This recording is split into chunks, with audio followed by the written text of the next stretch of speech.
고압 지금 이 영상을 끄지 마세요. 당신의 남은 인생이 달린 이야기입니다.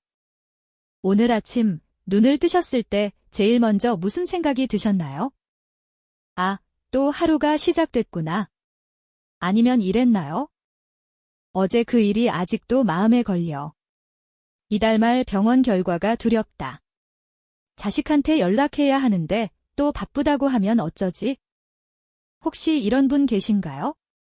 새벽 3시에 눈이 번쩍 떠져서 이유도 모르고 그냥 가슴이 답답하신 분, 아무것도 잘못된 게 없는데 뭔가 불안하고 뭔가 허전하신 분, 자식한테 서운했던 일, 배우자와 오래전 다퉜던 일, 직장에서 억울했던 일이 몇 년이 지나도 머릿속에서 자꾸 뱅뱅 도는 분.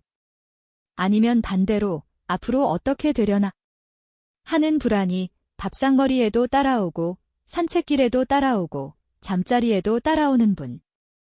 저도 압니다. 살면서 쌓인 것들이 얼마나 무거운지.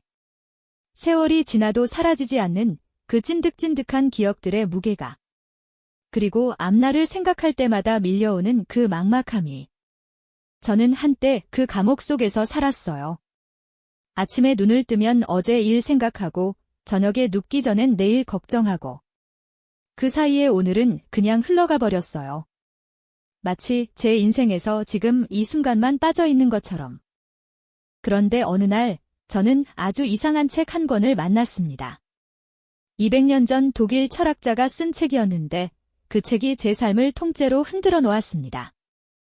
그 철학자의 이름은 아르투어 쇼펜하우어. 그는 이렇게 말했습니다. 과거는 이미 존재하지 않고 미래는 아직 오지 않았다. 오직 현재만이 진정으로 존재한다. 현재를 잃은 사람은 모든 것을 잃은 것이다. 이 말이 무슨 뜻인지 오늘 이 영상이 끝날 때쯤엔 여러분 가슴속에 딱 박혀 있을 겁니다. 그리고 내일 아침 눈을 뜨셨을 때 어제와는 다른 무언가가 느껴지실 거예요. 리모컨이 있다면 잠깐 내려놓으세요. 스마트폰을 들고 계시다면 편안하게 두세요. 지금 이 25분 여러분 자신에게 선물해 주세요. 자, 함께 가보겠습니다. 1단계 평범한 일상 반복되는 불안의 굴레. 저는 올해 72살입니다. 아이들은 다 크고 독립했고 배우자와 둘이 살고 있습니다. 남들이 보면 아무 문제 없는 노후예요. 연금도 나오고 건강도 그럭저럭. 매일 동네 공원을 산책하고 가끔 경로당에서 친구들도 만나고. 외형적으로는 다 갖춘 생활이죠. 그런데 이상합니다. 아무것도 잘못된 게 없는데 자꾸 가슴 한쪽이 꽉 막힌 것 같은 느낌이 들어요. 밥을 먹다가 갑자기 우울해지고 산책을 하다가 갑자기 눈물이 날 것 같고. 아침에 일어나면 제일 먼저 뭐가 떠오르는 줄 아세요? 30년 전 일입니다. 제가 사업을 했는데 그게 어긋났어요. 직원들 월급을 못 줬을 때, 그때 직원들 눈빛. 거래처에 머리를 조아렸을 때의 그 수치심. 가족들에게 미안했던 마음. 그게 왜 지금도 이렇게 생생한지 모르겠어요. 30년이 지났는데 마치 어제 일처럼. 그리고 아침밥을 먹다가 또 다른 생각이 밀려옵니다. 내년에 건강검진 결과가 나쁘게 나오면 어떡하지? 애들이 나중에 나를 짐으로 여기면 어떡하지? 내가 이대로 별 볼 일 없이 끝나는 건 아닐까? 저축해둔 게 충분한가? 물가가 계속 오르는데 밥을 먹는 건지 걱정을 먹는 건지? 여러분, 이런 경험 있으신 분 계신가요? 과거가 유령처럼 찾아오고 미래가 안개처럼 앞을 막는 그 느낌. 저는 나중에 알게 됐습니다. 이게 사실 굉장히 흔한 경험이라는 걸 60대, 70대, 80대 분들 중에 이 시간의 감옥에 갇혀 사시는 분들이 정말 많다는 걸. 과거라는 감옥, 미래라는 감옥.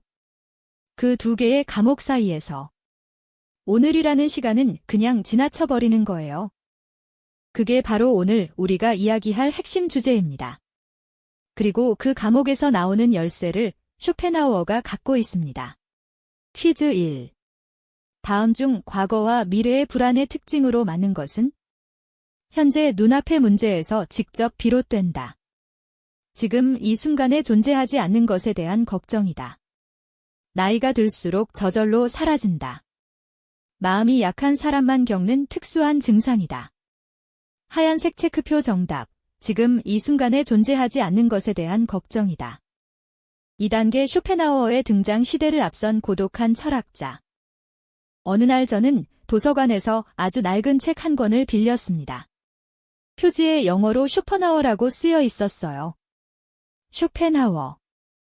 처음엔 이 어려운 철학책을 내가 읽을 수 있을까 싶었죠. 근데 첫 페이지를 넘기는 순간 깜짝 놀랐습니다. 이 양반이 나를 알고 있었어요. 150년 전에 죽은 독일 철학자가 지금 내 새벽 3시 불안을 꿰뚫고 있었습니다. 잠깐 쇼펜하우어를 소개해드릴게요. 아르투어 쇼펜하우어는 1788년 독일 단치히에서 태어났습니다. 아버지는 성공한 상인이었고 어머니는 당대 유명한 여류 소설가였어요. 물질적으로는 부족함 없이 자랐지만 가정은 행복하지 않았습니다. 아버지는 일찍 세상을 떠났고 어머니와는 평생 갈등이 심했어요. 결혼도 하지 않았고 친구도 많지 않았으며 평생 대부분을 고독하게 살았습니다. 근데 그 고독 속에서 그는 인간의 고통에 대해 그 누구보다 깊이 파고들었어요. 그리고 이런 놀라운 결론을 내렸습니다. 인간의 고통은 대부분 결코 일어나지 않을 일들에 대한 걱정에서 온다. 그리고 이미 지나간 일들에 대한 후회에서 온다. 결코 일어나지 않을 일들에 대한 걱정. 이미 지나간 일들에 대한 후회. 저는 이 문장을 읽고 한참을 멍하니 있었습니다. 내가 새벽마다 걱정했던 것들. 내년 건강검진 결과. 자식들이 나를 짐으로 여길까봐. 저축이 충분한가. 근데 생각해보니 그 중에서 실제로 일어난 일이 몇 개나 있던가요? 19은 안 일어났어요. 그리고 내가 그토록 붙들고 있던 과거의 서운함, 억울함, 실패의 기억들. 이미 다 지나간 일인데 내가 계속 꺼내보고 있었던 거예요. 마치 오래된 상처를 손톱으로 자꾸 긁는 것처럼. 저는 평생 일어나지도 않은 일을 미리 걱정하고 이미 끝난 일을 계속 후회하면서 지금 이 순간을 통째로 낭비하고 있었던 겁니다.